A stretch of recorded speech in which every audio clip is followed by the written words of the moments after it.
Kia ora koutou, ko Douglas Walker, toko ingoa. I'm very pleased to have with us this morning David Housden. David is a teacher at St Bernard's in the Hut. David is probably one of, if not the most expert physics teacher I think we could have running this session. So for the next couple of hours, David's going to run us through scholarship physics. If you've got any questions, pop them into the chat, and I'll either interrupt David with those, or I'll collate those questions and we'll ask David those at the end. David's also got the chat that he can monitor, but I'll do I'll pass those questions to you, David, so you don't need to concentrate on anything other than the presentation. All right, without further ado, thank you very much, David. Over to you. Thanks, Doug. Morning, everybody. So I've run a few of these scholarship workshops across various parts of New Zealand. So those of you that have attended will see some stuff that you've seen before, but there will be some new stuff. And so the way we're going to do this is probably a little bit differently from how some of the other workshops that I've seen online have been done, but there will be some commonality. So I'm going to make some assumptions about what we're going to be able to achieve here in relation to scholarship physics. We have an hour and a half or 2 hours to work on this stuff. There is no way that we can cover all the content and all the skills and attitudes and everything else that is required to be successful in scholarship physics in that period of time. So I'm going to make some assumptions about the fact that that you're reasonably well organised because you're actually watching this, and secondly, that means that you've actually got a fair handle on exactly what's going to be covered in the examination in terms of content. So I'm more looking at ideas and strategies that will tune your performance to hopefully get you across the line and to assist you in terms of actually making this a success, because for some people, it is a very, very challenging examination. In fact, it's a challenging examination for everybody. This is a sorting examination, and therefore it has some outcomes a little bit different from NCEA. So I want to talk about that a little bit to start with. Just a heads up, there will be some times where I pose you some questions and I will go quiet.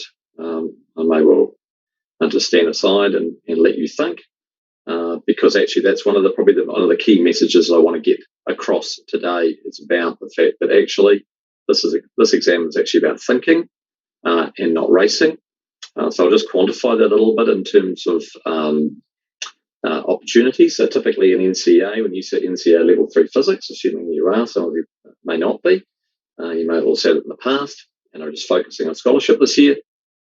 There are obviously 3 standards. There's typically 3 questions and typically 4 parts. So that's normally about 36 opportunities, around about that, 35 to 40 opportunities in a national exam that covers those 3 standards. Plus, of course, there's atomic and nuclear physics that's covered in scholarship physics that isn't in the externals. So there's an excess of 40 opportunities. So last year in scholarship physics, there was about 16 different opportunities, or close to that anyway. So let's just approximate that. There's about half as many things to do. So and you've got 3 hours to do them in. So that means you've got more time to think, and you actually have to use that time. The mad attempt to try and complete things in a very rapid period is actually a fraught and dangerous type of scenario, because this exam is challenging. So let's talk about how challenging it might be. But before we do that, so there are going to be some physics questions, as I said, as we go along the way, a little bit random, hopefully interesting, hopefully thought-provoking. So here's something that's extremely thought-provoking. Here's Einstein's field equation. So on the left-hand side there, you can see that the left-hand side of Einstein's field equation tells matter or energy how to curve space-time. And on the right-hand side tells matter and energy how to move through that curved space-time. That's a very famous equation, and written in that form, it looks quite straightforward. And hopefully if you go on in physics, you'll find out more about the actual details about how you actually go about solving that equation and what the implications of that thing is. So we're not going to be talking about general relativity today. So here's the first, and this one I'm not going to spend too much time on. I just want you to start thinking about this. So here's somewhat of a straightforward problem. It's a very famous physics problem that is often asked of large numbers of people to try and find out what their understanding of what is going on in a very simple DC circuit involving 3 bulbs, battery, and a switch. So the question is, so the bulbs are all on at the moment, and the switch is open in that position. And when switch 2 is when the switch is closed, what happens to bulb 2? It's the central bulb of the 3. Will it A, stay the same brightness, B, get brighter, C, get dimmer, or D, go out completely? So with these problems, this one I won't give so much time. You might like to just jot them down. And obviously, if you're watching this after the event, which I think most people, from what we understand, a lot of people watch them, after they're actually recorded. You'll have time. You can just pause the video and think about this problem. We will go through the answers to these at the end. If you've been in some of my workshops in the past, I tend not to go over the answers. I'd like people to think about them and then reach out to me later and actually say, this is what I got. Well, is that right? Or what do you think about it? So have a think about that little problem. And I'll give 30 or 40 seconds just for you to sort of note down what that problem is if you are watching live. And then we'll come to the answer at the end.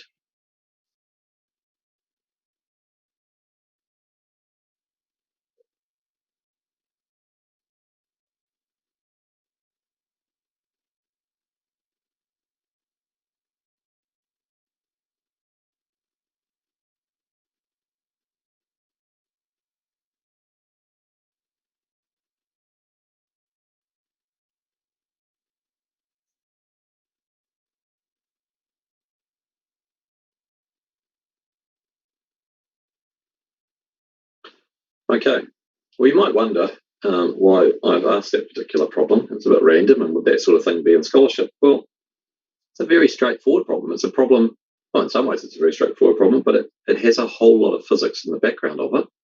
And it's focused very much in terms of explaining it on the conceptual part of physics. And that's what we're going to be, I'm very focused on trying to make sure that people actually focus on that particular part of physics. There's no relationships here. There's no equations. What are we doing? How are we going to solve this? So that's going to be part of what I'm going to talk about shortly, about what is in our kit to actually enable us to be able to do different types of problems. This is a problem, but it doesn't involve any direct calculations, I guess. So, as I said, we'll come back to the answers later. So, some rudimentary stuff, and I just want to talk about the nature of the exam and something that's happened in the past and what we can expect. So, I always show this particular slide when I'm doing these seminars across New Zealand, and I've got some data from 2006, and you might think, well, that's a long time ago. I was only 2 or 3 years old, and that's true. It is a while ago, but what we know about educational achievement is that it actually takes a very long time for these sort of trends and these kind of behaviours to actually change.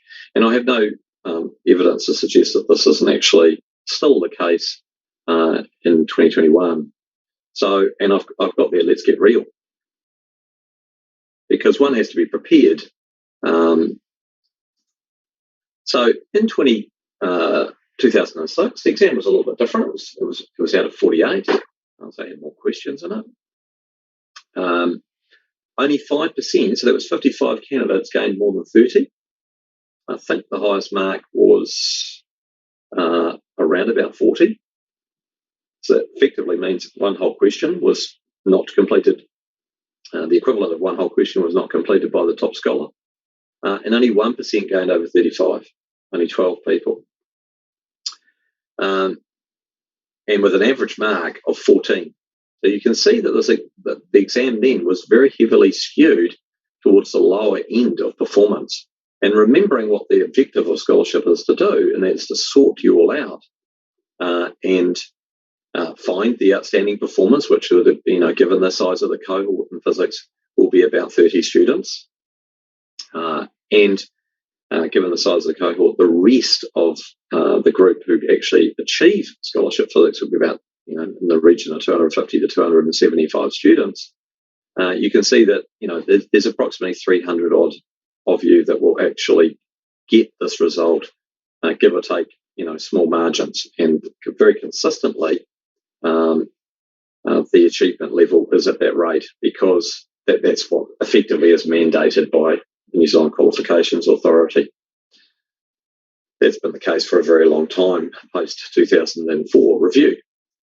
So what's the message in this? The examination profile shows that there were too many people that sat this exam and that weren't prepared for it because, yes, it is challenging, but there were a lot of very low marks given the distribution that I've seen. And in fact, the percentage of the cohort that sits this exam, it's almost 1 in 5. And that's extremely high given the fact that only 3% will actually get it. So that means there's lots of people that are unprepared for this. Now, given the fact that you're watching this, I would hope that you're not one of those people and that you're actually taking this, I guess not. I think it's incorrect to say that people aren't taking it seriously when they come in and they might be slightly underprepared, but one needs to be prepared. It's like running a marathon. You might be a talented athlete, but if you've never actually done that, you can run. You've run 2 or 3 kilometres and then you try and go off and run a whole marathon, you may well end up in a worse state than you started. And that's always my concern for students. Students need to be prepared for these things. So I think putting that right up front, preparation, and the exam, if you're watching this now, is in 5 or 6 days. So there is still time to work on these issues. So here's the next problem. It's a longer problem, so I'm going to give you, and I'm going to try and time this a little bit better. I'm going to give you a few minutes to work on this one because actually there are multiple parts to it. So let's just go through the problem so that we're quite clear about it because there'll be some key things in here. So we've got 2 smooth tracks. As you can see them above, A and B. They both have bumps in it. Those bumps are identical bumps except for the curvature in one case is up and the other one is down, or positive and negative, depending on how you want to define it. If the 2 balls start off simultaneously and they both got the same initial speed, the first part is to decide which one, if either, completes the journey first. And so that's a particularly traditional problem, I think. It's a very common problem to try and solve. But then in the second part, there's a little bit more quantification here. So if the initial speed is 2 meters per second, remember it's identical for A and B, and the speed of the ball at the bottom of the curve on track B is 3 meters per second. So you can see that obviously that the ball as it rolls down will increase its velocity. Then the speed of the ball at the top of the curve on track A is one of those options. Is it 1 meter per second, greater than 1 meter per second, or less than 1 meter per second? So some interesting physics going on here, some ideas that we'll come back to, some ideas that I'll present as we go along. But I'm going to give you, 2 or 3 minutes, probably maybe just to note the question and to think about it. And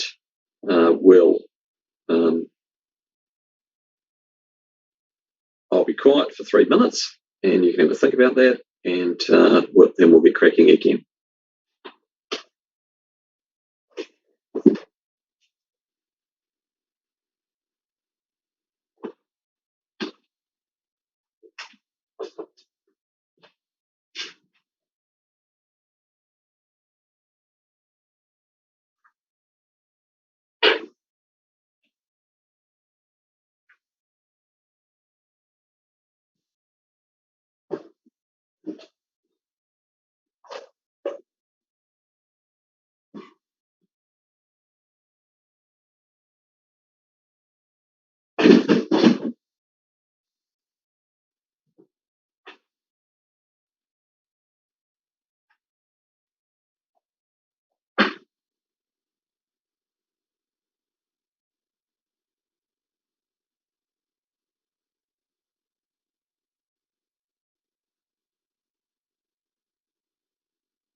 Okay, that's 3 minutes. Hopefully Einstein was some help there as he replaced me virtually. Okay, so let's move on. So one of the big questions that's often asked is about content and what is required knowledge from lower down. So the simple answer is that it's defined in one of the documents produced by NCEA, and it's any physics that's at level 2 or lower that is actually directly related to the stuff that we do at level 3. So one would not expect questions about lenses and mirrors. And if you were given questions about lenses and mirrors, there was some sort of construct would be provided to enable you to be able to solve those problems so that you wouldn't have to have learnt that material. So I'll give some explanation to give you an example of what that might look like shortly. So there are things like projectile motion that has come up before because that's directly related to the kind of physics that we're doing at level 3. But one shouldn't be concerned about having to go back and look at all the stuff in level 2 and level 1. Focus in on level 3, understand level 3 stuff really, really well. A very thorough grounding in what's going on at level 3 actually is what you should be focusing on. So here's an example of a question from a long time ago about what happened. So you've got a rectangular loop there with a current flowing in it and a wire with a current flowing in it. And there's going to be some interaction between these two things due to the magnetic fields. And so you'll see up above there's a theory section. Now that equation actually only appears in level 1 physics, not in that form, slightly simplified. And if you had done the level 1 electricity and magnetism standard, you'd be familiar with that. But it effectively just tells you that the magnetic field is proportional to the current and inversely proportional to the separation between the current carrying wire and wherever you're measuring the field. So that's not part of level 2 physics, but it's inherent in it. But the examiner needed you to know that, so they went and told you. And they also told you the well-known equation F equals BIL and the fact that there's a right-hand rule that enables you to be able to work out in which direction it's going. Now, I'm not going to go through this whole problem at all, but if you were to go back and look at this problem, then you will see that, in fact, the only knowledge you really needed was those things. You should have known about F equals BIL, but you might have needed to have your memory jogged because that's sort of on the periphery of what is in level 3 because we build on those concepts into level 3 from level 2. So hopefully that reassures you that if something weird come up, then that they will provide you with whatever they need or whatever you will need. This stuff's probably a little bit old hat for lots of people, but whereabouts do you find resources? Well, if you go to nceqa.gov.nz and put /physics, you will find the scholarship stuff down at the bottom, or you can go to the homepage of nceqa.gov.nz. In the bottom left-hand corner is a thing about scholarship, and you can find your way through and find all the various bits and pieces. You will actually, if you're looking for older examination papers, you will find probably the last 3 or 4 years on the NCEA site. But if you actually literally Google them and write down, 2007 scholarship physics in New Zealand, it will probably just pop up. Because there are other repositories like No Brain Too Small that does actually hold all those examination papers. So we talked a little bit about the structure of the exam. So it still says there can be 6 questions, so that hasn't changed. So that data I showed you from 2006 earlier, that had 6 questions in it. There haven't been 6 questions since 2012. There were 5, but last year there was a change to 4. I'm not anticipating that going up. There's a general philosophy that there should be less and people should spend more time. So I think, with some confidence, you think there's going to be 4 questions, but there could be 3. Hard to cover the content in 3 questions, and there probably would be more subparts. So, you're looking at about the same amount of stuff. And it's marked in the usual way. Remembering, and I think it's really important to know this, the cut-off scores for scholarship physics is a half plus 1. So if there are 4 questions, 32 marks, half is 16, so the cutoff is 17. So you have to achieve, based on that marking criteria below, scholarship performance only once. So if you get 3 4s and a 5, that adds up to 17, and you've only actually had to show true scholarship performance in 1 question. That's assuming that you got the 3 4s. You may well do very well in 1 question and poorly in some others and actually get there. But actually reaching that very, very high level of performance constantly is only for the outstanding performers. So the outstanding performers are getting 3/4 of the exam plus 1. Now, these cut-off scores can alter by 1 or 2 marks, but they're never significantly different from the half plus 1 and 3/4 plus 1. And so that indicates that actually making sure that you actually get all the fundamental questions, and there are lots of questions in the examinations that are very straightforward. There was a question in last year's exam that talked about what does the plus and minus sign mean in the Doppler equation. That simple recall from level 3 that you would expect any level 3 student to get, that was worth some marks. Now, some of the other questions, they span from there all the way through to something that's extremely challenging for anybody. But there are plenty of places to pick up these fundamental and straightforward marks to get you going in the process, and then you see whether or not you can actually lift yourself above the rest, because in the end you do actually have to get in that top 250 to 300 student group, and that's the objective of the whole thing. But it also does frame the problem that actually if you're trying to do well, and people that sit scholarship tend to be people that have always done well in school, then you actually don't need to be so totally freaked out about the thing in terms of actually having to get it all right, because in fact that's a little bit unrealistic.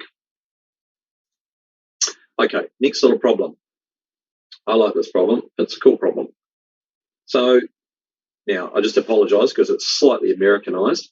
You may not be aware, but the symbols for things like resistors and general components in electricity aren't defined if you're doing chemistry, which a lot of you do. You know that IUPAC conventions in chemistry are very, very strict, and they have particular ways of doing things. Physics in this particular area is a bit looser.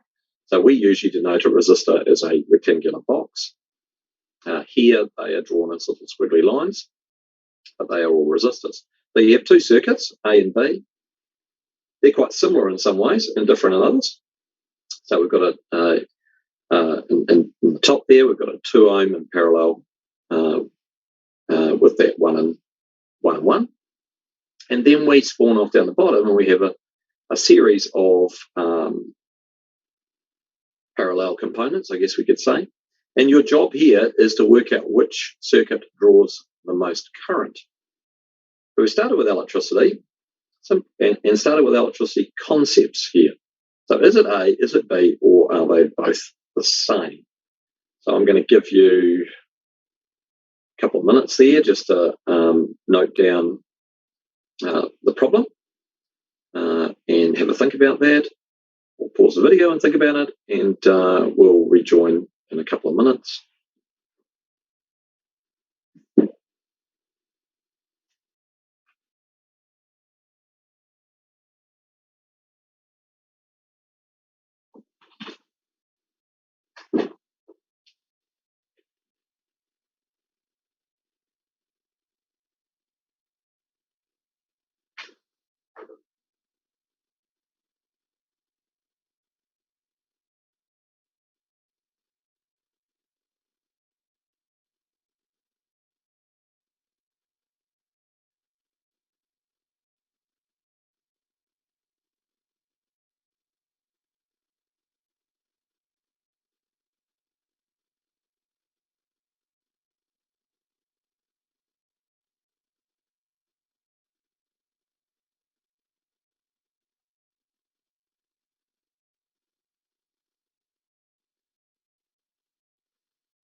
Okay.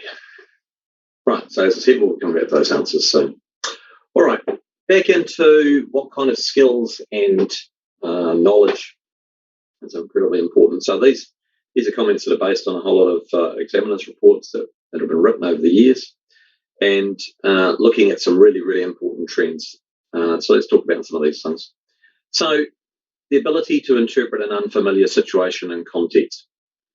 One of the things that is actually extremely important is to recognise that, in fact, even though these problems are challenging, they have to be able to be solved by physics that you've learned and been taught in your level 3 courses. And so even if the situations are unfamiliar, which many of them may well be, that and I'll give an example. There was a question some years ago that involved general relativity. It didn't involve Einstein's field equation, but it actually was about the Doppler effect, and the ability to actually see it for what it is and to recognise that actually things can actually be solved using the physics that you've been taught is actually something that is only actually, it seems to be done by the very best candidates. Physical insight, this is a tricky one, and I think that some people younger in their lives are actually able to have physical insight into what is actually going to happen in a particular problem, and it's something that actually experience helps a lot. So I've been on the earth a lot longer than most of you, so that helps me because I've actually seen a whole lot of things and I know what some things will behave like. So that's a tricky one. Some people do actually have it better, but the actual ability to actually trust oneself and think, actually, I don't think that that's right, actually is a very valuable skill. Being able to provide full but concise explanations. So I often tell my students that, if the examiner, unlike an exam like English, where you will be given some planning paper and a whole lot of sheets in order for you to fill in your response to a particular question, often an essay. In physics, we provide you with information that's actually structured, and you're given a set of lines to use. So if the examiner has only given you 3 lines to use, then my general rule of thumb is that they can write the answer down in half of that. If you are reaching for the bag and filling in another page, then you need to be thinking about what's going on here, because actually that's unnecessary. There is no need for that. The problem, if it's 3 lines long in scholarship, is probably, it might be tricky, but the answer is going to be written down in a very small space. So the extra paper that's provided for you might be useful for thinking about and working through some of your ideas, but actually a full response is unnecessary. It is not an exercise in trying to produce more, but in fact trying to produce something that is concise. And so often that might mean that actually you want to bullet point your answers, particularly if you're asked it for, a little bit more than a few words.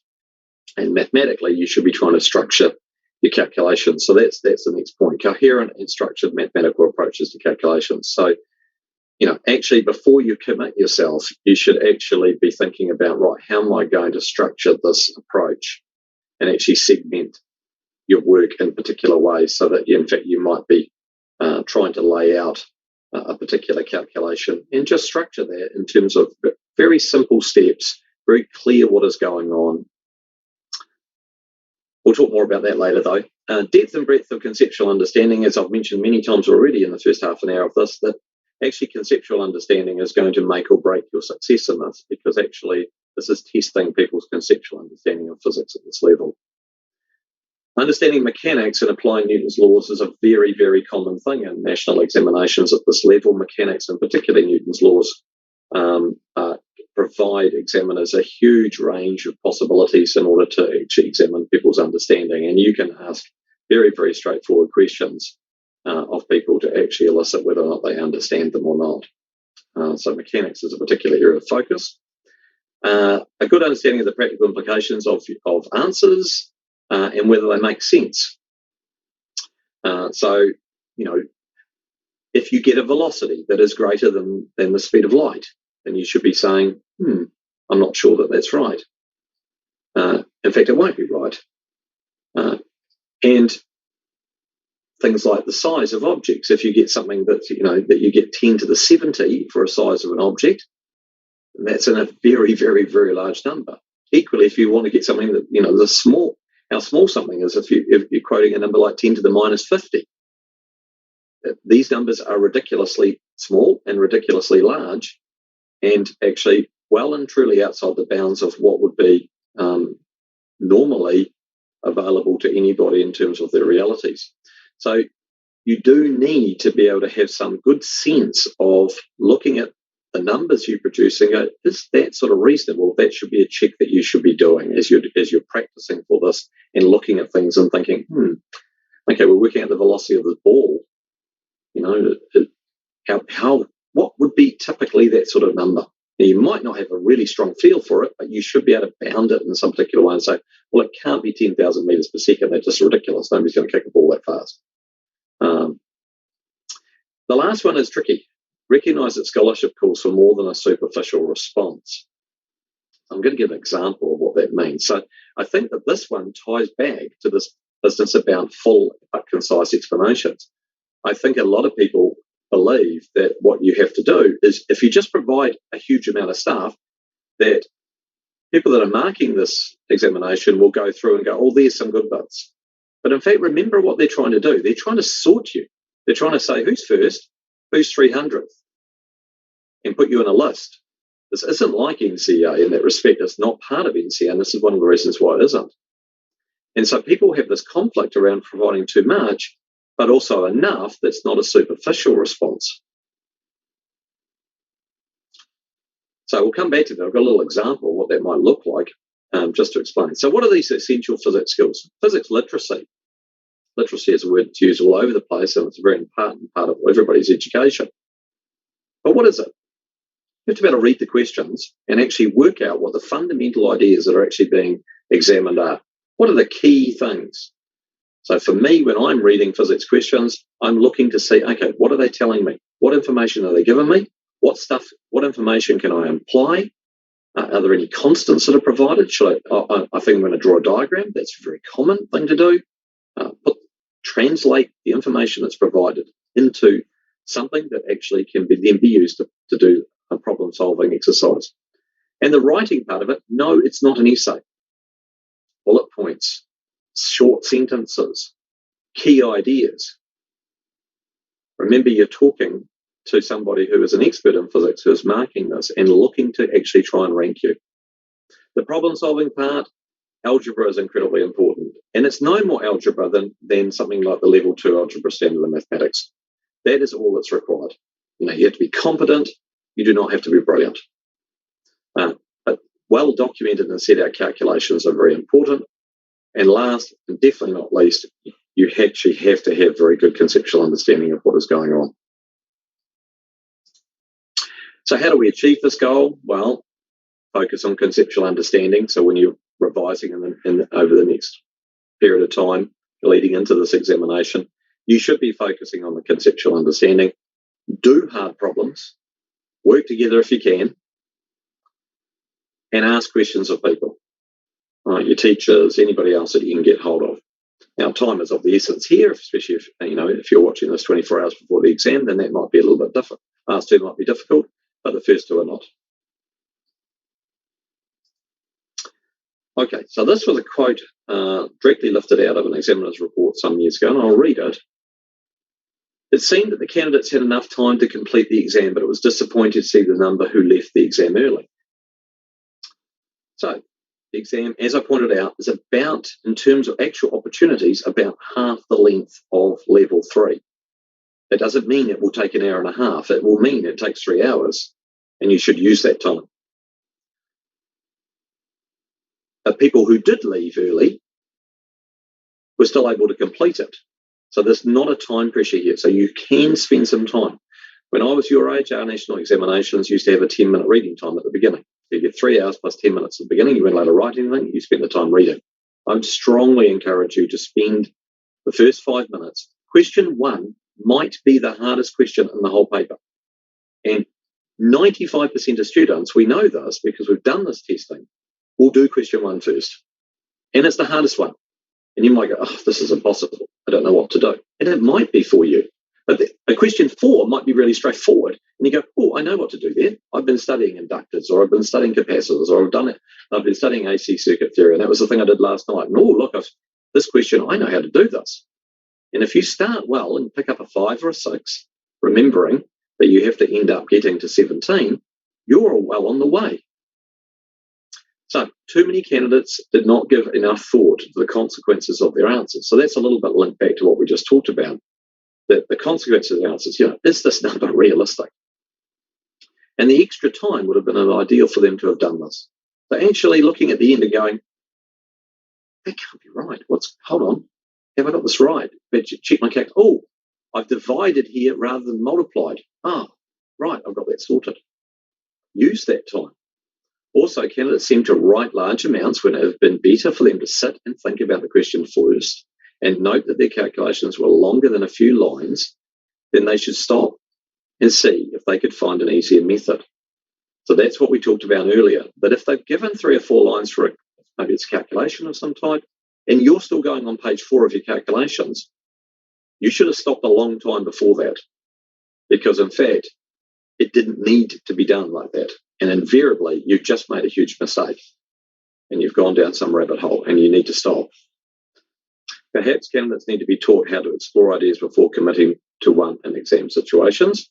Well, that's what this point of this tutorial is.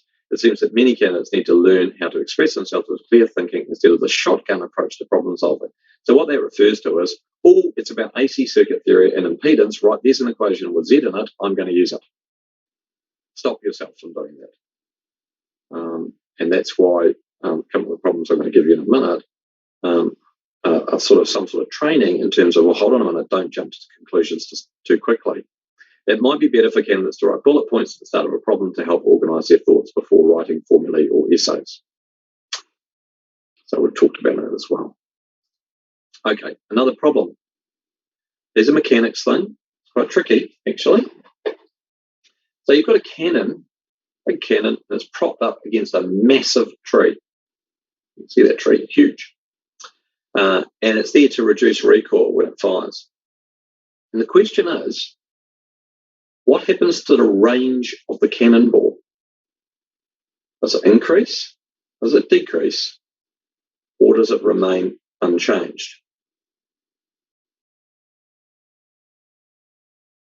So remember, with these problems, part of the session, I'm going to give you some strategies about how you might go about actually trying to solve some of these, not necessarily these problems, but problems in general. So if you are really struggling with some of these problems, these are tricky problems, then that's okay, right? The thinking is very important, and there's a range of strategies that you can use. So at the moment, maybe just be thinking about them, getting some ideas into your head. Let's go again for 2 or 3 minutes and see how we proceed.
Okay.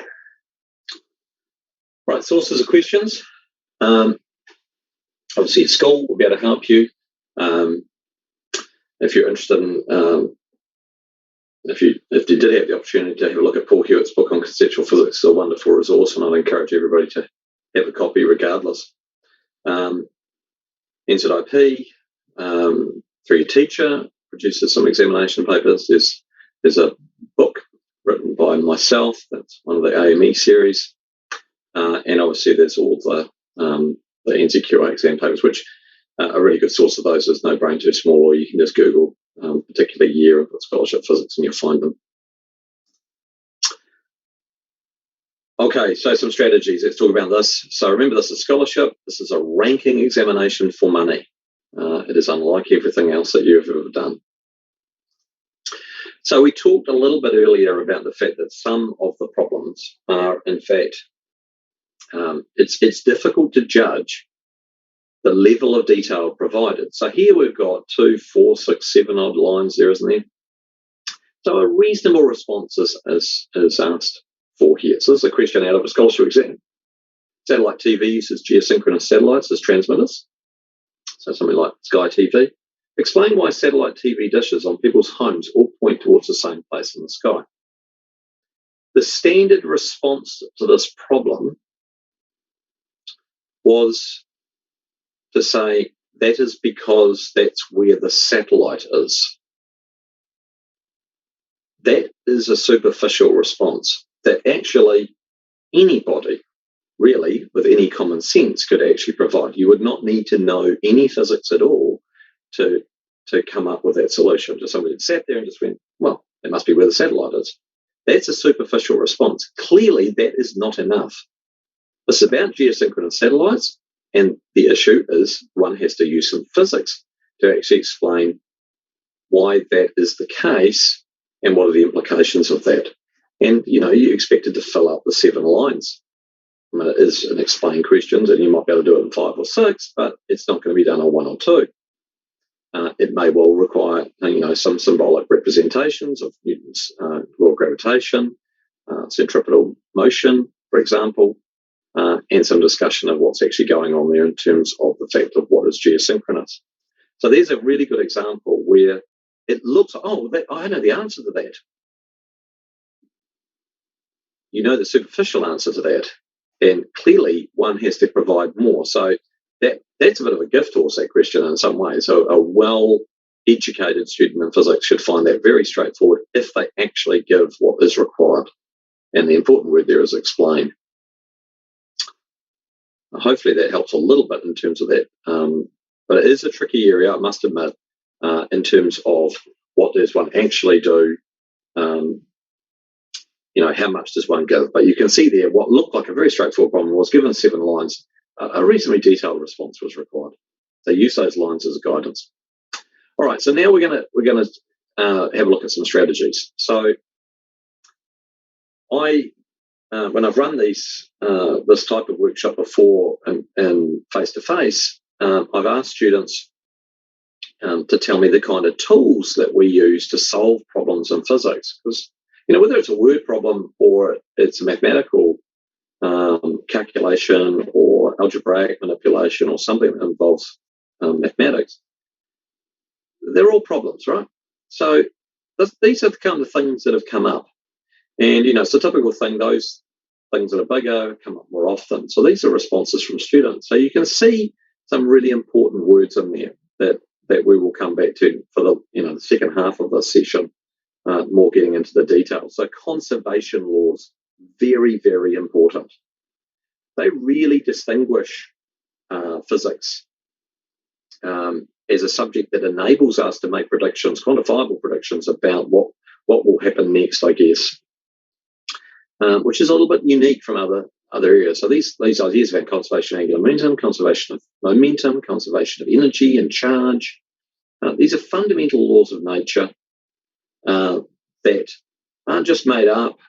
Emmy Noether's work 100 years ago proved that these things are actually related to the symmetry of our universe and the symmetry in the systems that we study. So they provide us a mechanism to be able to make predictions. And so they're very, very useful, but they have to be used properly. Conservation of energy in a car crash still applies, but it's actually very difficult to use it there because a lot of energy, I hate the term, is wasted.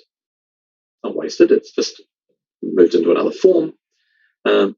With conservation momentum, though, at that moment of collision, we can make some predictions about what's going on. So conservation law is very important. Newton's law is very important. The idea of vectors and components, particularly, very, very common. So some of the stuff we're going to talk about coming up now is going to use some of these strategies, some of these tools that we've got. So other things in there are, the phenomena, there's mechanics, but right at the heart of that, Newton's laws, conservation laws, vectors, components, models, momentum. These are big, big, big ideas that actually, there's more than that in level 3 physics. But if one had to just focus on those things and do them really well, and you master them at this level, then your actual chances of success are pretty good. So I think these are the ones that probably people should focus on the most. So these tools that we use, some of them actually weren't, that little wordle there was in fact a genuine dump from a whole bunch of students, and some of these things are not on there. So physical insight wasn't on there. So that is a tool, the ability to actually look at something and go, I think this is what will happen. Using relationships, yes, it is absolutely no problem to use relationships in order to make explanations of things. Some people, and I would disagree with them, believe that if you can't turn it into words, you don't really truly understand it. I think that that's wrong. I think actually often the mathematics is the way we most efficiently understand that particular phenomenon. The phenomenon of something like total internal reflection. What's actually going on there is far more easily described by mathematics than any sort of words, really. And certainly in terms of compactness and conciseness, mathematics is very, very powerful in that respect, and we should use it. And there's no problem with using the mathematics in our explanations. Conservation laws, I will harp on about those forever. Diagrams, I've mentioned to you before. Physics should be used in diagrams. The use of diagrams is very, very, very powerful. If you think about the Doppler effect, those diagrams of those concentric circles showing movement of a source towards or away from an observer, it's actually very, very useful to be able to use that to actually explain what is going on. The shortening of a wavelength, the expansion of a wavelength, the constant velocity component of that, the implications of that actually can be unpacked beautifully in a very simple little diagram with some annotations, rather than trying to explain that in words where you get clumsy. The English language isn't the most efficient way every time, and often in physics it's actually the least efficient. So I strongly encourage you to use the use of diagrams, the use of relationships when you're explaining things. This is what's going on. This is why this is going up. This is going down. Look at the relationship. So Paul Hewitt, a friend of mine in America that has written that wonderful book, Conceptual Physics, and in fact, a lot of the problems that are in this talk today are from Paul. They're called Next Time Questions, and you can look them up. There's hundreds of them on the internet. And he has a very successful YouTube channel that you can tune into. His focus is around this conceptual understanding, but he often says, use the equations as a crutch. They're fine to use them in that way in order to actually be able to help you do the explanations, because actually they're very powerful tools. So here is a tricky problem. So I'm just going to explain it.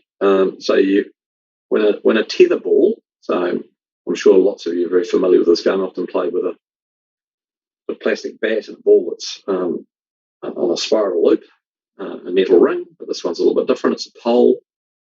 And the question is, the speed of the ball, so one's got to make some assumptions here. So We won't talk about assumptions. Actually, assumptions are very important here, but I want you to think about what assumption can you make about this, because it makes the problem much harder if you start complicating matters. And that's one of the challenges in physics, to actually simplify things down to a point where actually they're solvable. And the reason why we do that is not because we're stupid, but because actually real life problems are very difficult. So you have to start with very, very simple, straightforward models, and then you can build on them. So what's going to go on here? The speed. What happens to the speed of the ball? So as that string wraps itself around the pole, does the speed of the ball increase, decrease, or remain unchanged? Now think about those tools. I'm just going to go back. I'm going to say very strongly here that the use of a diagram and conservation laws here actually is really, really useful. They're all useful in this case, but the use of conservation laws here is going to be particularly powerful in terms of, well, which one do I use? What's applicable? They all work at all times, but you have to apply them correctly and carefully. So I'm going to give you a couple of minutes to think about that one.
Okay.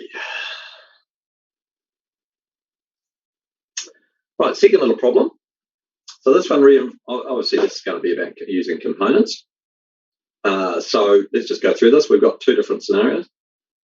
So the first one is the magnitude of the normal force on a block sliding down a friction-free inclined plane. So you need to work out, is it equal to mg, greater than mg always, maybe greater than mg, is less than mg always.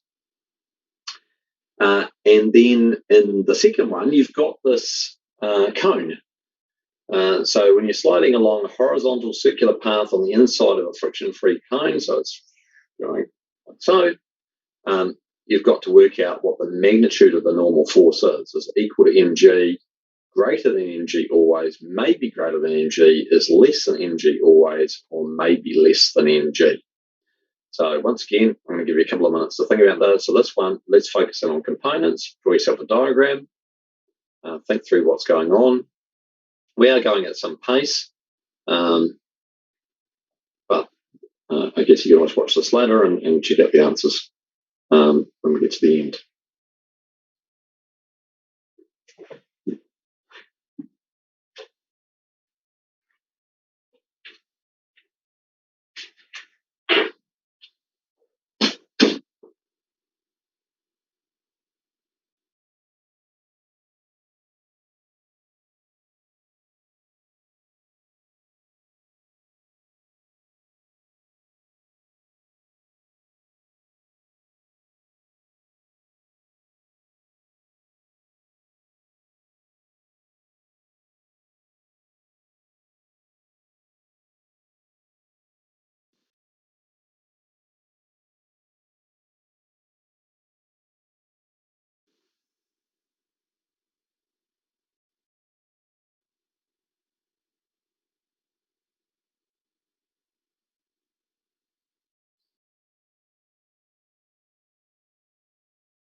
Okay.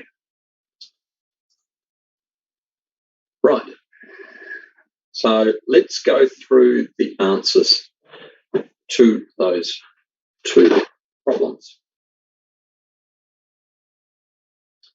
Or maybe we will flick forward a little bit. No, I think let's review them now. So this is a particularly challenging problem, actually. So I think people get one thing, the physical insight is tricky. I think we can all imagine that the ball wraps itself in some sort of faster way. That's our vision of what is going on. We've all got some experience of this. So why is the answer C? So there's some assumptions that have been made here. One is that this thing isn't going to be dropping because it's going to cause confusion. So we're talking about sort of some simplistic circular motion that doesn't involve any falling. And I think a lot of people find that that those sort of ideas in physics are difficult to deal with. But remembering what I said before, that actually we have to be able to deal with the straightforward to start with before you actually get on and start adding in the complexity. So let's work through Paul's answer to this. So the speed of the ball doesn't change because the instantaneous velocity of the ball is perpendicular to the chord at all times. So if you look at the diagram there in the top right-hand corner, you've got the velocity, and you can see there it's always at right angles to that to the string. The tension in the chord being perpendicular to the ball's velocity, so it does no work on the ball and cannot change its kinetic energy. So remember, if no work is done, no change in kinetic energy. So the speed remains constant. If you ask yourself the following question, well, imagine you say it increases. Well, where did that energy come from? You ask yourself that question. So if the ball has actually sped up, what has happened to this? What has happened to the energy input into it in order for that to happen? Some work must have been done on it. Who or what did that work? So in this case, no work was done on it. So the speed remained constant. Lots of people go with A, and they don't consider energy because they use another conservation law. They use the conservation of angular momentum. And they say, okay, well, it's pretty straightforward. Right, I've got L is mvr, mass times speed times the radius vector, and r is getting less, and L is fixed, it's conserved. V must go up. Easy, solve the problem. But it's wrong, because actually angular momentum is only conserved in the absence of a torque. And in this case, there is a torque. Because if you look at that diagram on the right, you will see a lever arm between the centre of the pole and that force vector. So there is a lever arm. So there's a torque being applied relative to the centre of the pole. So actually there's a change in angular momentum. Now the angular momentum of the whole system, of the pole, the Earth and the ball, will be conserved, but you can't use L equals mvr in this case. And actually the conservation of energy thing, once you've done that, should reassure you that in fact you can't, because where does the energy come from? So interesting, a couple of small notes there below. If the ball were instead pulled in at the centre of the pole, and there's a nice scholarship question some years ago about exactly that, some sort of like little, it's a little space station and a motor being able to pull the object straight in, then there's no torque. And in fact, it will speed up. And where does the energy come from there? Well, there would be a component of F along that velocity actually able to increase the kinetic energy. So this is a tricky problem, and it catches lots and lots of people out. Contrasting the two conservation laws there, both of them still apply, but one of them is more useful in this context, and they happen to be energy, because actually you realise pretty quickly that where does that energy actually come from? But a challenging problem nonetheless. The next one, probably a little bit more straightforward. So these are the kind of diagrams that you should have drawn. I'm not sure I'm out of the way. The top-hand one there, you've got a resultant force going along the plane, the inclined plane, and there's the reaction or the normal force that's at right angles to the surface. So in the first one, it must be less than mg.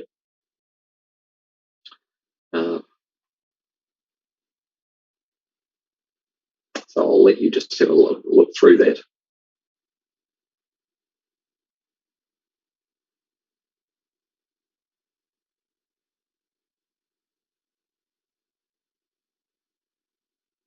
So in the end, mg and the normal force must add up to a resultant that leads, that is in the direction of the block's acceleration, and the block is parallel. The resultant has to be parallel to the plane, and if you look at that, you can see the little red triangle that has been drawn. So the vector diagram shows that Fn is the side of the right angled, the red right angled triangle whose hypotenuse is mg, and so Fn must be less than mg. So that's relatively straightforward, I think. For the block circling inside the cone, the resultant force is horizontal. So this is your banked curved type problems. You've got mg pointing straight downwards. You've got Fn at right angles to the surface of the cone, and because it's doing circular motion, there must be a resultant centripetal force, which is horizontal. So in that one, when you look at the vector diagram, it shows that Fn is now the hypotenuse of the blue right angle triangle, as you can see there, with the vertical side equal to mg, because if it wasn't equal to mg, then the thing would go up or down, accelerate up or down. So Fn must be greater than mg for any cone angle.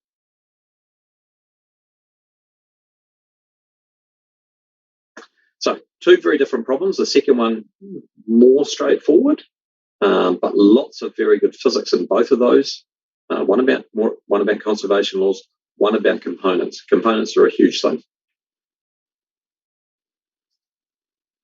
All right, now we're going all right for time. So there are some topics in level 3 physics that actually are often not particularly well done by students at scholarship level, given all the data that I've seen in terms of examiners' reports, etc., that you can extract information out of those and look for trends. And let's talk about those to make sure, because actually they're two areas that are actually very accessible and usually pretty straightforward. And in fact, it's a place where you don't want to be, missing out. And they are modern physics and AC circuit theory. I think the thing with AC circuit theory, some students who at scholarship physics are in schools that are doing an international baccalaureate or Cambridge, and I believe in both those courses either AC circuit theory is minimised or it's optional or it's not covered at all. And modern physics can be either a lot more or somewhat less. And so maybe there's a little disconnect there for some of the students who are sitting, and maybe that's causing some of those comments from in the examiner's reports, or that something like modern physics, which is not in one of the mechanics, waves, and ultra magnetism standards, actually is not done by some students, and maybe AC circuit theory is something that is often left to last, and students may well have just thought, well, look, I'm just trying to focus on these things. So I think these two areas are areas that actually are places to do well in. And actually, they're quite interesting and quite reinforcing of other concepts. So let's have a look. So let's make sure everybody knows modern physics, what's in. So because it's not part of the three externals, this statement has been provided by NCEA to make sure that everybody knows what's going on. So the Bohr model of the atom, what the photon is, quantization of energy, discrete atomic energy levels, transitions between energy levels, ionization, atomic line spectrum, the electron volt, the photoelectric effect, wave-particle duality, the fact that light manifests itself in different ways. Its behaviours can be explained often in a wavy sort of way and sometimes more in a particle sort of way. And in fact, it behaves in both simultaneously, and often these things are just confused by language more than anything else. But it's a pretty straightforward sort of area that has these different qualities to it. And the last one is about nuclear physics, so the qualitative description of the effects of the strong interaction and Coulombic repulsion. So this is just saying that Coulombic repulsion is just, that when you put a whole lot of protons together, they're going to repel, but actually if you put them close enough, they'll actually attract. Strong interaction. And so obviously that's true because we exist, and we've got atoms. The ideas of binding energy and mass deficit, which are tricky, and E equals mc squared. And the interesting thing is that often in modern physics has been assessed through an extended passage. It's not an essay. I used the word essay earlier, and I probably shouldn't. It's not an essay in the sense of like an English essay, but an opportunity may be worth more if you've only got 8 questions and 8 marks in a question. Maybe the question, might have a component that's worth 3 or 4 marks to it. And so actually you have to know that topic reasonably well, but in fact, it will only be covering the stuff that's above, and those things have tended to cover the Bohr atom, wave particle duality, and binding energy. So let's have a look at some of that stuff. But let's have a look at a problem. So this is a tricky problem, actually, because there's not much here. So we've got this interesting looking person, drawn by Paul Hewitt. So we've got a decay going on here. So this is oxygen decaying to carbon and emitting a helium nucleus, alpha particle in this case. And the question is this actually possible? So I want you to think about conservation laws here. So it's actually possible. Interesting, the idea that oxygen just decaying to carbon would be an interesting idea. And if so, would this reaction require energy? In other words, we've got to put energy in to make this reaction happen, or go by itself and yield energy. And what you've got down here is a form of the binding energy graph. It's inverted compared to the normal one. The normal one actually goes up and then comes down. At a peak of iron, here iron is at its lowest point. So it's a slightly different graph. So you can use this graph to try and identify whether or not energy needs to be put in or it will be released in this reaction. So once again, I'm going to give you a couple of minutes and we'll see how we get on.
Okay. So let's go through the answer to that problem. It is quite tricky, actually. So technically speaking, that decay is possible. If you use conservation laws of mass and charge there, those numbers add up. You probably also realise that, well, hold on a minute, we have a problem if all the oxygen was turning into carbon. Yes, true. So there's likelihood is that this is actually an energy required. So this graph that's provided down there is actually the mass per nucleon. So iron actually has the least amount of mass per nucleon. So therefore it has the highest binding energy. And if you look at oxygen on that graph and you look at carbon there, you will see that carbon has more mass per nucleon and oxygen has less mass per nucleon. So oxygen is more stable and therefore energy actually has to be added in, and the difference between those things can then be converted by E equals mc squared into binding into the energy required in order for that reaction to occur. So it is technically possible, but energy has to be put on. So now looking at the types of questions that are asked in the exams. So these are out of the exams. So I did talk a little bit about the fact that there's actually a focus here on the key ideas. So you're given the binding energy graph there. So that is the inverted version of what we've got before, rather than mass per nucleon. This is average binding energy per nucleon, and you can see it peaks there around about iron, and it drifts off to the right. Down the bottom left-hand corner is hydrogen. Obviously, that's a binding energy of 0 because it is by itself just one proton and an electron, and we're only talking about the proton. That doesn't cost you energy at all to separate itself.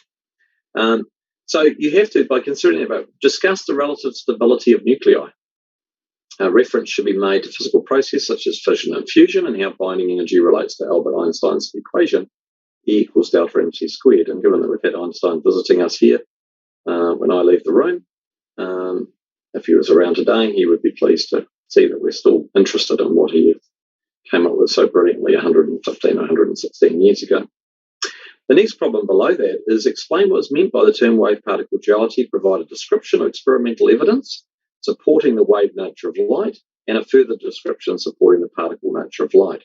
Now, I haven't obviously put all the lines of working and lines that were needed, but there were plenty of lines provided. This was an extended response. It wasn't an essay as such, but you were required to provide some information and to outline what was going on. So let's have a little look at what actually would be required there. So this is a little bit small, but you can see here that I've inverted the answer. So let's look at the wave-particle duality one first. So you had to provide a basic description of what wave-particle duality was, and then you had to list some of the examples. So for the wave thing, diffraction, interference, refraction, polarization, which you probably wouldn't have studied, are all examples, strong examples of sort of wave behavior of light. It's hard to imagine particles interfering in a classical sense. And for the particle nature, the photoelectric effect is the classic. So what was required was a definition, some examples, and then how those examples actually related back to the definition. For the binding energy one, you can see down there that actually that was worth 3 marks. So that top question was an older question where the marks were a little bit less well defined, I guess, in that sense. And on the left-hand side, this is actually, in fact, it was worth 4 marks. And this is how potentially these things were actually marked. This is my interpretation of what was going on at that time, not the official interpretation. So there was a lot of information here, but 1 for an adequate binding energy definition, 1 mark for the idea that iron is being the most stable. Where does fission and fusion live? So fission is on the right-hand side of that graph. Fusion is on the left-hand side.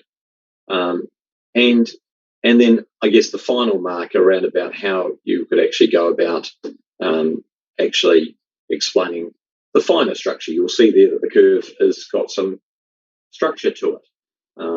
And there's some little localized peaks until this final trend. In fact, if you bury your way into it in very detail, you see this little shakiness about the graph, often to do with magic numbers of nucleons and often related to increases of 4 nucleons, 2 protons and 2 neutrons.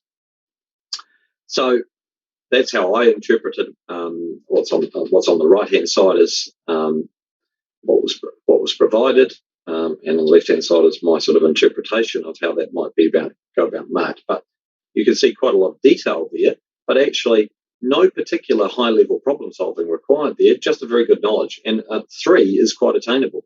4 was probably quite hard to get, I'd imagine. But that's 3 out of 8.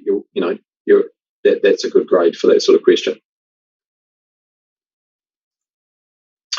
Okay, AC circuit theory. It comes up occasionally. I think it's not a highly likely thing because it's just a small part of level 3 physics, just like atomic and nuclear are. And there's always going to be something about electricity and magnetism. There probably was always going to be something about atomic and nuclear, even if it's small. What is good about AC circuit theory is it's a very closed body of knowledge. So effectively, what can actually be tested or examined in scholarship actually is quite a bound set of knowledge. And in fact, one can master that bound set of knowledge relatively straightforwardly with reasonable levels of mathematics, and actually very straightforward mathematics. There's nothing particularly tricky about AC circuit theory, and it builds back on the stuff you did in SHM and in waves when you're looking at standing waves, for example, because all those systems are actually undergoing SHM, and the mathematics and the way we use reference circles in SHM also applies in AC circuit theory in respect of actually being able to add up, not in terms of adding up, working out where the displacement and velocity and acceleration of the electrons are, but in terms of voltage and impedance and reactances and resistances of the various components. So a lot of reinforced knowledge there. And when it does come up, it seems to be pretty straightforward. So I thought a little bit of time just talking about that now. So here's a problem from the past, an LCR circuit. Remember, there are 3 types of circuits that can be covered in level 3 AC circuit theory: an inductor and a resistor, a capacitor and a resistor, and all 3. And the latter one, LCR circuits, is very common because they have a wide range of applications, and they also have, a wider scope for someone to actually write problems about this stuff. So in this question, somebody has given the voltage values for the various 4 components, the source, the inductor, the resistor, and the capacitor, listed them there in the table, their RMS values. And on reviewing the data, it was argued the voltmeter was faulty because the inductor voltage, you see there 15, was larger than the source voltage. Because in a standard series circuit, one knows that the voltages add to the input voltage, and it appears here that the inductor voltage is it doesn't appear, it is larger than the AC source. Well, certainly the meter is telling us. And you have to answer the question, is the voltmeter faulty? Defend your point of view. That's a slightly different question. So I guess that's another aspect of scholarship, is that actually the scope for questions in terms of how you are presented things at level 3 are very structured, broken down, contained type questions. When in scholarship, that expansion is not significant, but here's a question where you have to defend your point of view. You wouldn't tend to see that sort of question at level 3. It would be more like, calculate this, explain this. So, now this is rather small, but effectively what you had to do was show that in fact those numbers make complete sense in an AC circuit. That in fact the voltage phasor diagram above in the top part of the slide shows you the inductor voltage leading the resistor voltage, which is leading the capacitor voltage. These are all ideal components, especially the inductor. The capacitor and the resistor will be fine. The inductor often doesn't act in that way, but we're simplifying the problem and saying it's ideal. And then we know that 15 take away 5.4 and then added to 7.2 to using Pythagoras' theorem gives us 12 volts. So in fact, there's nothing wrong with that circuit. So that was actually a very, very straightforward problem. Now, it could have been asked in an even easier way, and I guess that's the trick in the scholarship question, is that in fact it's been asked in a slightly more sophisticated way, but the understanding there is actually not that difficult. So I think that's an area where I strongly encourage students to have a little look back at past questions, see what's going on. There's not a wide scope when you've only got 3 problems. In fact, with 3 different circuits, the level of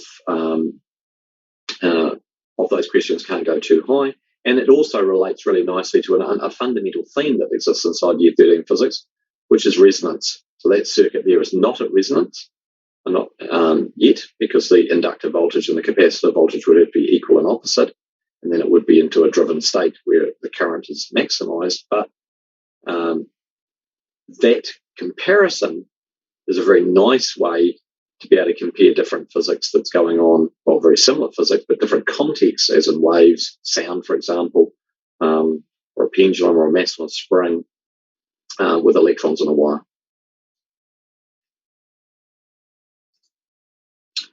Okay, so we've got through all the sort of tricks and ideas that might help you a little bit, and often this is small margins for lots of students, right? But you're close, but you actually want to try and get across that line. So I've got a range of other problems, and we'll go over the answers to the other problems. We'll go at some pace, but obviously you can review this later. So I'm going to start with a new problem. This is I think it's probably my favourite scholarship physics question, not because it's not a really, really hard question, but it's sort of interesting and it draws on a lot of the things that we've talked about so far. So I'm actually going to, some of you might have seen it, you might have done it, and that's cool, but I'm going to give you a couple of minutes just to read it, and I'm not going to leave, I'm going to stay and think about how on earth do you go about actually solving a problem like this from a physics perspective? And is there one particular answer?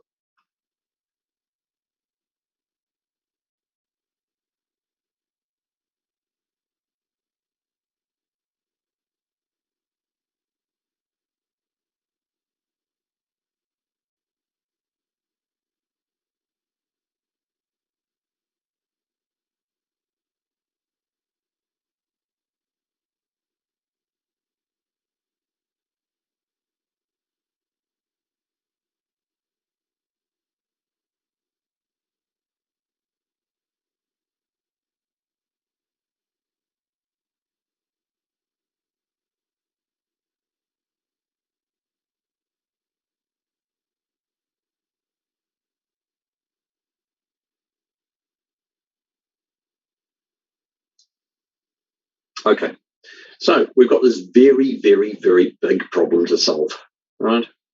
So you might not have seen the movie, sort of a classic, Before Your Time.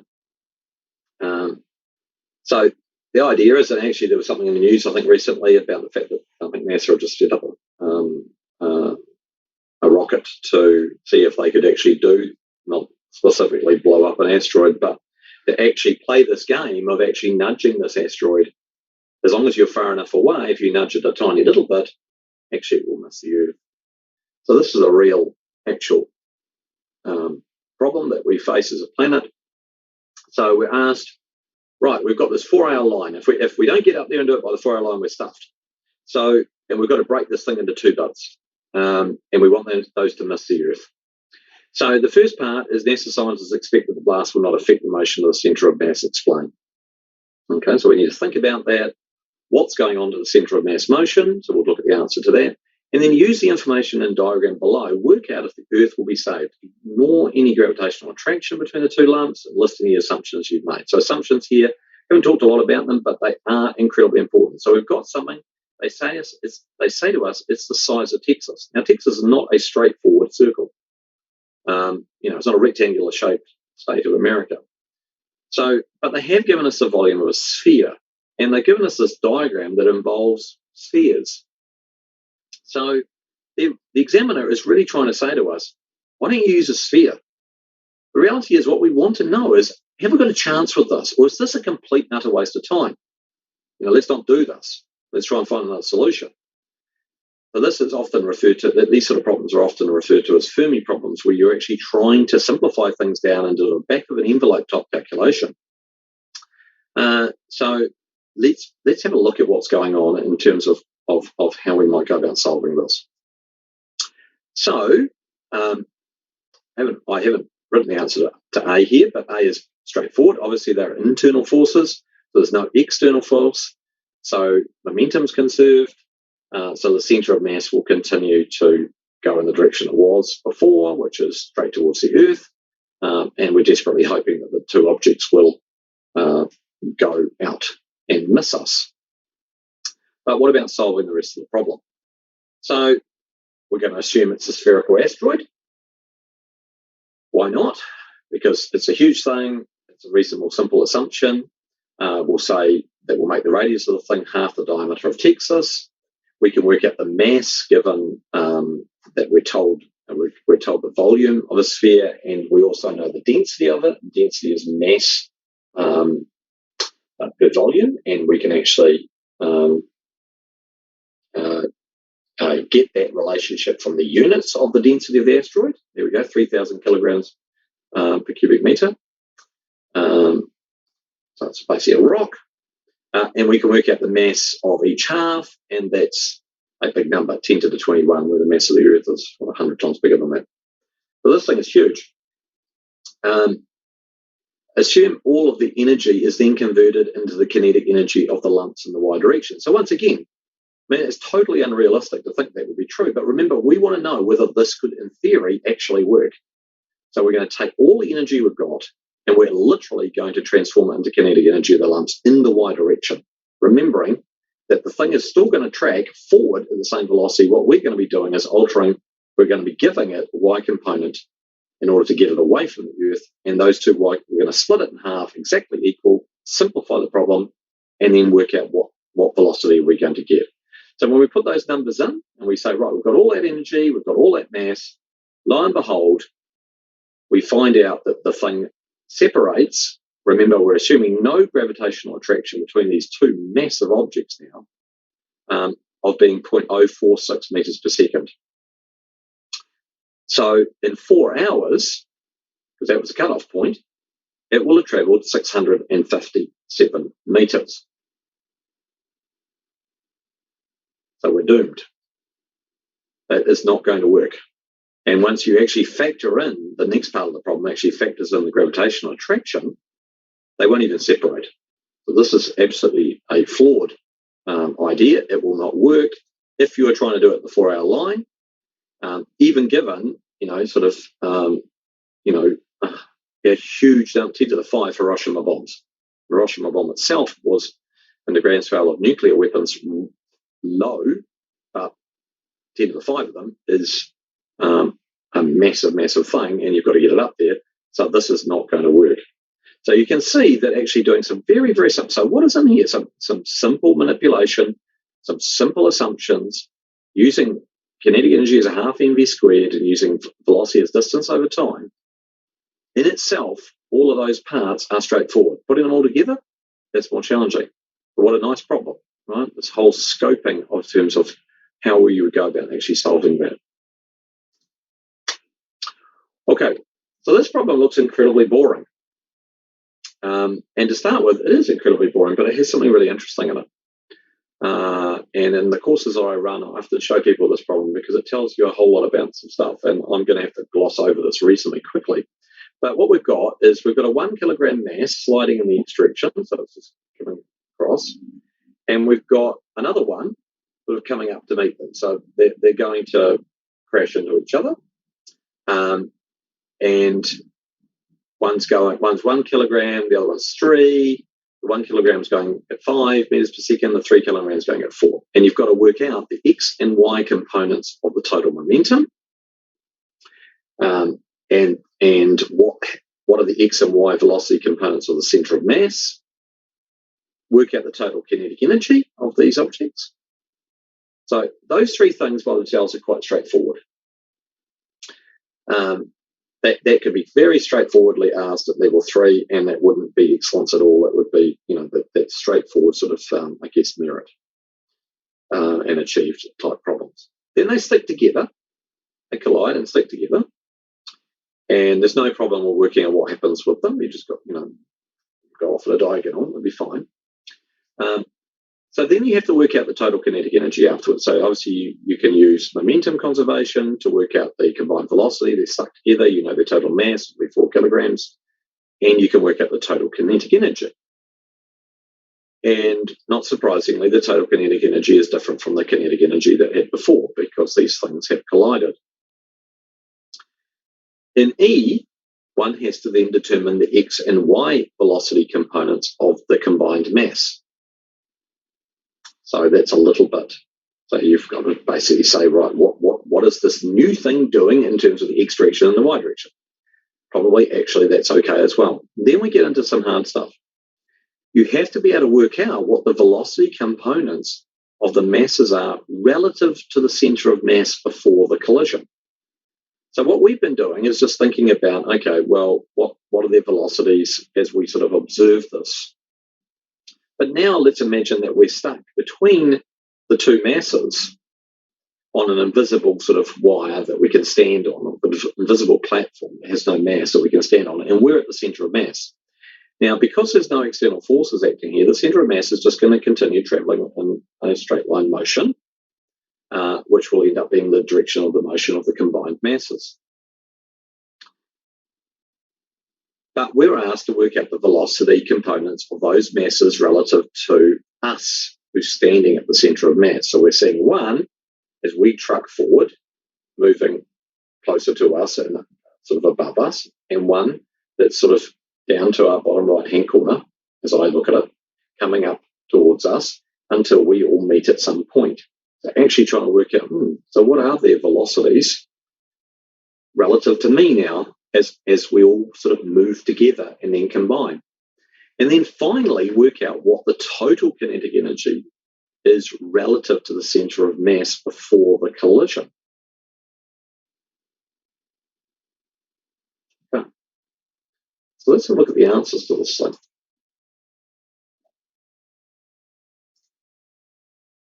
So one of the things here I've just done is actually write these as vectors. So some of you might be familiar with this way of doing it. There's lots of ways of doing this, but this is a very simple way. You can, in fact, write down something that's going 5 meters per second to the right and not up or down as 5, 0, a little vector 5, 0. 5 being the x, 0 being the y component. The other object's doing 0 and 12 in terms of its momentum because it's moving in the y direction. When you add them together, they go off at 5, 12 in terms of momentum. Now, you could have added those up using Pythagoras and you'd get a number. That's absolutely fine. But here's another way of representing it. In B, you had to work out what's going on with the centre of mass velocity. And you can see there that you could, this way is sort of a bit easier because once we know it's 5, 12, 5 to the right, 12 in the 5 in the x direction, 12 in the y direction, we just need to divide by 4 because that's the total mass, and we end up getting the two velocities, 1.25 and 3. So this is why I did it in this particular way. C, easy, multiply the numbers together to work out the kinetic energy and you get 36.5 joules. So after the collision, the centre of mass is still moving at this 5, 12. Now these numbers are picked nicely, so that's a Pythagorean triple there, 5, 12, 13 triangle, and you end up getting the kinetic energy from that, because the momentum's 13, and you can work out the kinetic energy there, and it comes out to be 21.125 joules. So that's an inelastic collision, of which we've lost approximately 15.5 joules. That's no surprise. Where's the energy gone? Heat. Sound. But mainly it's heat. Now, if we flip back and just remind ourselves what E and E, F, and G are. So E is determining the X and Y velocity components of the combined mass. So what we've got here is, since the motion of the centre of mass has not changed, those answers are exactly the same as they were before. Centre of mass is moving off at 1.25 and 3. Now, in terms of F, now relative motion is tricky, but the way you have to solve this is simply taking the difference between the velocity of the centre of mass, between that and the velocity of the motion from the other frame of reference. So it's a vector subtraction. So it's a bit like when you run around, if you're chasing somebody and they're running at 8 meters per second and you're running at 5, then as far as you are concerned, their velocity is 3. And it's always the difference. So it's a vector subtraction, and so we can actually work those things out. As I said, I'm going at reasonable pace here because I want to cover up some other things. And you end up getting some numbers, which you can digest later and have a think about them. And then you can work out the total kinetic energy relative to the centre of mass once you've got those numbers. And it comes out to be 15.375. Now, I said if you go back here, the difference between these two is in fact 15.375. So the total kinetic energy relative to the centre of mass after the collision is 0. So the kinetic energy lost to heat in the collision is 15.375, which happens to be the difference to the other two.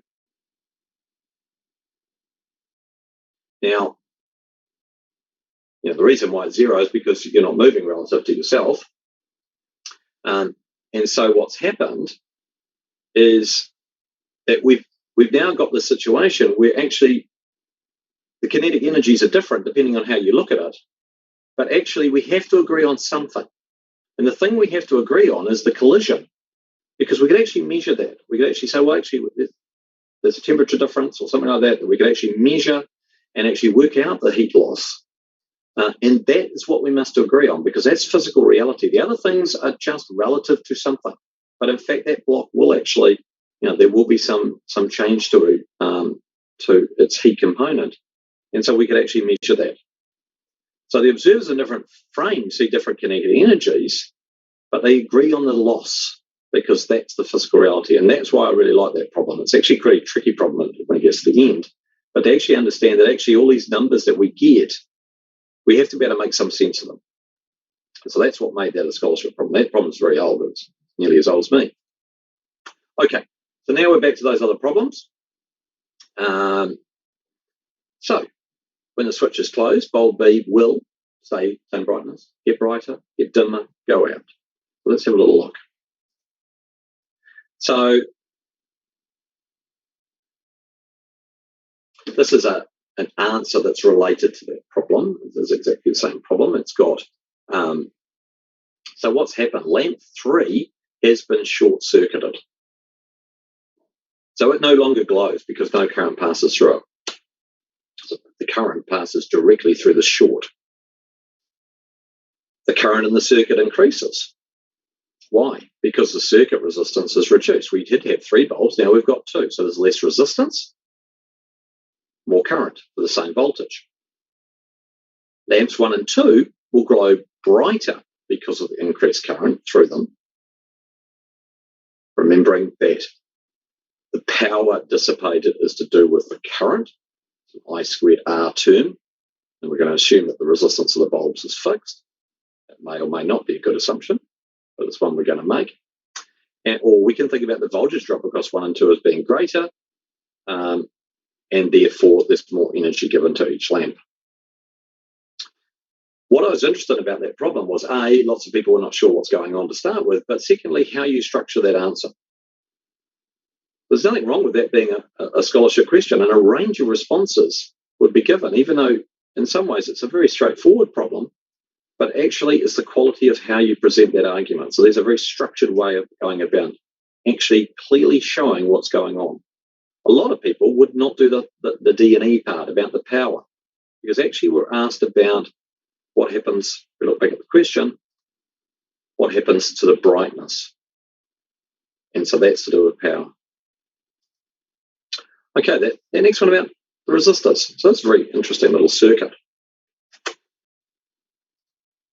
So they are the same. So why is that? Well, the 1 and 1 on the end of the last branch is a 2. And the 2 and 2 are in parallel, and they make a 1. And the 1 and 1 then are in series and make a 2. And the 2 is in parallel with the 2, which makes another 1. The 1 and 1 makes a 2, which is in parallel with a 2, which makes a 1. And so, in fact, that circuit is exactly the same. They're both identical.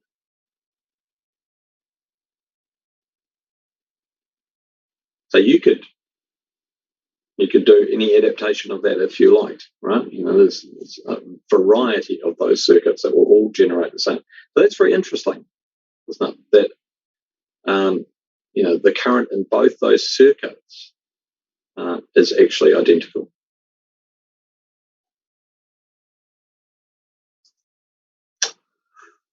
Okay, so this is a tricky one. First one, most people can do that problem. The two balls start simultaneously with the same initial speed. Which one gets there first? The second part is a little bit harder. So the answers are B. So track B wins the race. And your teachers may well have this sort of equipment, and there's lots of variations on this thing. Often there's one that just has a constant slope, and another one that has a little dip in it, and the one with the dip in it wins. And a lot of people think that because they end up at the same height, then they must equal at the same time, well, because of energy losses and gains being cancelled out. But, of course, during the going down part, it's going faster throughout that whole thing compared to A. And so it actually gets to the end of the dip part before A does, and so therefore it wins the race. But what about this? What about this second part, the F? So the question was, if the initial speed was 2 and the speed of the ball at the bottom of the curve is 3, so lots of people would probably go for 1. They say, it's symmetric, so it'll lose as much as it is. Well, that's not true. Does the gain in speed at B equal the loss at... No. The speed isn't conserved, but energy is. The loss in kinetic energy at the top of A will be equal to the gain in kinetic energy at the bottom of B if there's enough energy to begin with, right? Because it's got to get over the thing, right? There isn't, because initially is that 1/2 m times 2 squared is less than the gain at the bottom. So at 2 meters per second, the ball will not even make it to the top of A's curve. Okay, so I've gone through that reasonably quickly, but hopefully, you can sit there and just think about the fact that the critical idea is here is that speed is not conserved. It's a track. Energy is conserved. And once you realize that energy is conserved and apply that, it becomes fairly obvious that it's going to be that the answer has to be F. And it will not even make it to the top. Okay. This one is tricky as well. What will happen? Will it go further? Will it go less? Will it stay the same? Well, it goes further. And I really think the only way to think about this is conservation of energy. So see how often these ideas are coming out. So I understand why. Think about it. Most of the potential energy of gunpowder is converted to kinetic energy when the gunpowder fires. That's both kinetic energy of the cannonball and the recoiling cannon. So if that thing doesn't recoil, that energy can be effectively translated into range. So Paul Hewitt, who designed these questions, think of that another way. Suppose the velocity of recoil was quite great, then the cannon would have greater kinetic energy, what does this say about the cannonball's kinetic energy? So that's sort of a nice way to think about it. If it goes back real fast, that ball's not going to go very far at all. So going further, can you see that a very massive cannon has less recoil, resulting in a greater range for the cannonball? So, if we lived in a different time where, cannons were a common thing, very large ones went a long way. And it wasn't, there's a reason for that, and this is the reason. Okay, so I've got 4 minutes, and then I'm going to stop. And here's some very quick fire ones for you to think about. So we've got a roller coaster. In which car will you be moving the fastest at the very bottom of the incline? So do you want to sit in the front? Do you want to be in the middle? Do you want to be at the back? Or do you want to be somewhere else? So we've got a nice sort of symmetric set of cars here connected together. There's 5 of them. So we have a nice, easy decision about, other middle ends. So what's going on here? Well, you actually want to be in the middle. And once again, that's about conservation of energy. Obviously, they're all going to be going at the same speed. They're connected together in some sort of bolted fashion. But the gravitational potential energy of the system of the cars is at least when the middle of the car is at the bottom. Okay, so you want to get the biggest change in gravitational potential energy, and that will give you the highest kinetic energy. Here's a nice little interesting question. What happens if this thing isn't symmetric? So this curve that you're going into is in fact steeper on one side and flatter on the other. So if the upward slope is less than the downward slope, can you see that the cars will move fastest when a car in the back of the mid-car reaches the bottom? You have to think through that. I'll leave you to think about that. Right, last one. So I'm really reiterating these ideas about conservation of energy, conservation of a variety of things, and when it cannot help you. So you've got 3 baseballs. They're thrown from the top of a cliff, A, B, and C. A, you throw up. B, straight across. C, down. But the deal is that they all have the same initial speed. Forget about air resistance. We're simplifying things. And the question is, the ball that strikes the ground below with the greatest speed will follow which path? A, B, C, A or C? Will they all have the same speed?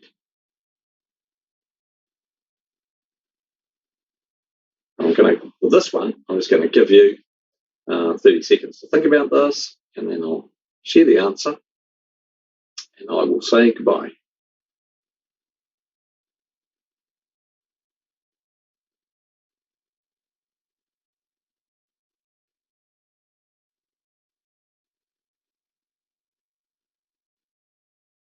Okay, this is a goodie. It's E. I've asked this problem to lots and lots of people, and most people get completely bamboozled by this.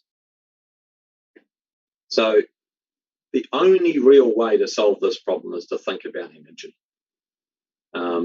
So in all cases, the initial kinetic and potential energy is the same. So whether you throw it up, throw it straight across, throw it down, they're all at the same height, so they all have the same MGH, and you've given them all the same half mv squared.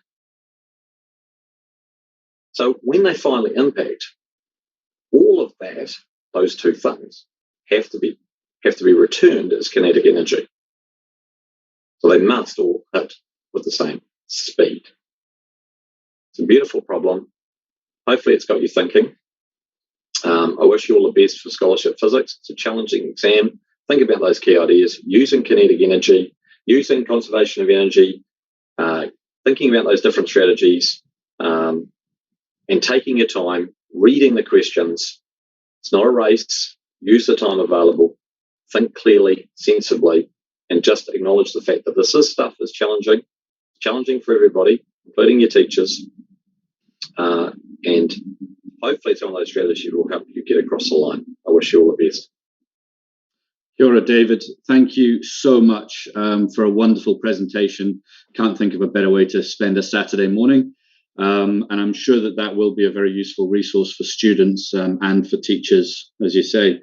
Really, really wise advice there. The point that you made about using the equations to support explanations really resonates with me.